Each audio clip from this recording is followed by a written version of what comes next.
As I understand it, SG stands for space generation, and I looked up what that meant because I thought it was going to be, mostly young people. I see some people who are approaching my age, but turns out space generation, at least in the definition I saw, means you were born after Sputnik, October 1957. So can I see a show of hands who's not in the space generation in this room? Excellent. All right. So I think a lot of you know a lot about what I'm going to say about commercialization of space. I think young people tend to be advocates in general. And what I want to do is sort of give you kind of my take on, or my narrative about what got me excited about it, and give you maybe some context that you can go out and help evangelize as well. So back in 1962, a guy named John Glenn flew around the Earth 3 times. He became the first American to orbit the Earth. Since then, so 55-ish years, we've had a total of about 550-ish people. Will Pomerantz is in the room. He's got this number like locked down. And about 330 or so Americans. So not very many people. And it doesn't seem fair. But the reason is because up until now, I didn't do it. Up until now, space has been the domain exclusively of nation states. Why is that? Because space is hard. It's expensive. It's technically challenging. And up until recently, there was no commercial market that would demonstrate a return for a company. So it is typically the role of governments to open frontiers, to do the hard things, to do the dangerous things. And once the territory is secure, then people and businesses come in and they make their living there. That's what happened when the Europeans came to America. That's what happened when we pushed west. Shall I stop talking? And so the same thing is happening both in low Earth orbit today and soon to be cislunar space, I think. So since John Glenn and those 300 or so Americans, almost all of them were professional astronauts trained by NASA or payload specialists also trained by NASA, people who dedicated their life to being either pilots or engineers or scientists or whatever. And then, next slide please, a guy named Dennis Tito flew to space in 2001. He was an engineer, but he had not dedicated his life to being an astronaut. He was just a guy that was really good at what he did and made a lot of money doing it and was able to broker a flight through a company called Space Adventures and the Russian Space Agency through its contractor Energia, and he flew on a Soyuz capsule to the ISS, spent about a week there. So NASA wasn't super keen on this idea, and neither was the NASA Astronaut Corps, because we're a bunch of steely-eyed test pilots, and we think this place is not for tourists, it's for professional astronauts. But be that as it may, they got it done, and over the next several years, a handful of these spaceflight participants or tourists were able to make these kinds of flights. So, next slide, please. This guy is a guy named Daisuke Enomoto, and as fate had it, I was going to fly to space with him. So if you could see the video, you could see that he has orange hair before orange hair was popular. And I wasn't super keen on the whole concept of a space tourist, but especially this guy was not very comfortable with him. He didn't speak any Russian, he spoke very little English, and you kind of need to speak one or the other if you're going to fly in a Russian vehicle with an American astronaut. For whatever reason, about 6 weeks before launch, he had a medical issue that didn't resolve, and he was replaced by, next slide please, Anusha Ansari. I didn't know much about Anusha. She was an Iranian-born American businesswoman. You might recognize the name from the Ansari X Prize. That's not a coincidence, same family. Anyway, Anusha, I thought it was an upgrade. She's a lot more congenial. She spoke good English and pretty decent Russian. And when I really came to appreciate Anusha was when we were in orbit together. First of all, she was a consummate professional. She did everything she was supposed to do and did it well. And secondly, she was reaching out to people in her spare time on this medium called a weblog or blog. All the rage in 2006. I'd never heard of it. But people on the ground who otherwise would not have given a rat's ass about space were now paying attention. I'm not talking like 10 or 1,000. I'm talking millions of people. And this is when I got the bug of the democratization of access to space, that people and payloads and educators and experiments and even one day manufacturing are going to be able to go to space, and it won't be just a purview of government agencies. So, how did this happen? Next slide, please. This is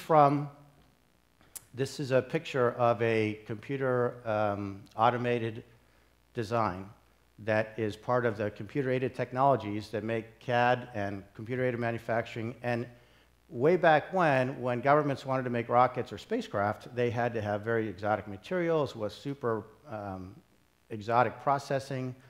And now people can use these tools to make stuff in their garage that could only be done by countries before. So thanks to that, and with some leadership from NASA in the middle of last decade, who started something called a Commercial Orbital Transportation System, COTS, and then later the follow-on commercial resupply services, we have right now 2 companies, perhaps soon to be 3, that are actually delivering cargo to the ISS on a commercial basis on rockets that they developed themselves, with not insignificant government money. But again, this is the role of government, to help seed the new territory to allow commerce to thrive. So we have SpaceX with its Dragon capsule that launches on the Falcon 9 rocket, and we have Orbital ATK's Cygnus capsule that launches, turns out, both on Antares and on Atlas V. And one day soon we may have Sierra Nevada Corporation with its Dream Chaser cargo version. So that's the cargo piece.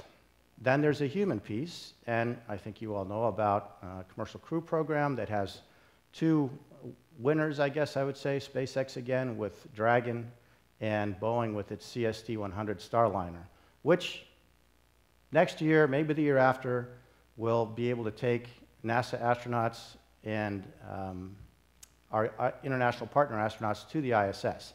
And one day, it will be taking non-astronauts to the ISS too, or to other destinations. So we have the transportation piece pretty well sorted out. What we really don't have yet is the destination piece. The ISS is a great destination. It's going to be there till 2024, maybe 2028.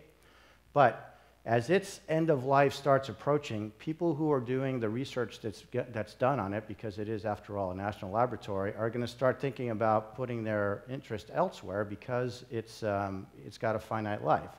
So there are a couple companies out there. Axiom Space is one of them. Bigelow Aerospace is another one. There's a team between NanoRacks and ULA and SSL working on a project called Ixion. So what these companies try to do is to make a destination piece. So you have the supply side completely answered. Now the question is there a demand side? And my last slide is that there are a lot of different avenues to be explored when it comes to flying in low Earth orbit on a commercial basis. So the first is what we started the story with, which is space tourism. But not only that, there is a large number of countries that either don't have a human spaceflight program or that have one but don't get to fly often enough, and I'm talking about a lot of European companies that are members of the ISS partnership that only get to fly. ESA gets a flight about once every year and a half. And they have, whatever, 10 or 11 countries involved in the ISS, so you can do the math yourself. So we think there's a pretty big market for those kinds of people, and we want to train them to be professional astronauts. So we want to have them come to Houston, train alongside NASA astronauts. We have 3 different categories of training. We'll say proficiency on the ISS systems, user, operator, and specialist, and we want to train everybody to be at least an operator, which is a very different proposition. We think one that will be attractive to countries. The space tourist market isn't going anywhere. Because of the way the Soyuz rotations have gone, there hasn't been a seat available for a very long time, so there's pent-up demand there. Then there are other avenues like in-space manufacturing that one day we think, especially as the transportation costs start to come down, it'll be actually very profitable to bring materials up there, manufacture them in space, taking advantage of the microgravity environment, and then bringing back down to sell, or leaving them in space to sell to other commercial procurers in low Earth orbit. There's the educational and outreach piece, and that could include advertising. So this is something that is really going to make NASA a little bit nervous, but at some point, why wouldn't we use that model? You can imagine a Goodyear blimp-style big screen that when vehicles are approaching, they could see something being advertised, or branding just by having an astronaut wear a patch. I don't want to see a Formula One looking thing up there, but if that's what the market will do, then that's what it'll do. And then there's exploration technology. So one of the reasons NASA has invested money in the commercial world is because they want to sort of get out of low Earth orbit and go beyond to cislunar space, an asteroid, or to Mars. And in order to do that, they're going to need to, first of all, test a lot of their technologies. Our environmental control and life support system on the ISS works well enough for the ISS because we can resupply, we can fix it, we can have spares on board, but it's not good enough for deep space where those kinds of logistical things are very challenging. So that's something else that could be tested aboard an orbital laboratory. And finally, we think that the governments might be wanting to keep their own human presence in low Earth orbit, and so they could become customers. NASA could even become a customer like they are doing with the commercial cargo and crew services. So to sum up, I think the future is extremely bright for commercial space. I'm excited about the idea about democratization. I think that you folks in your 20s and 30s are really in a wonderful position to be able to leapfrog your enthusiasm and your experience and your education into really making our commercial system work. Thank you very much.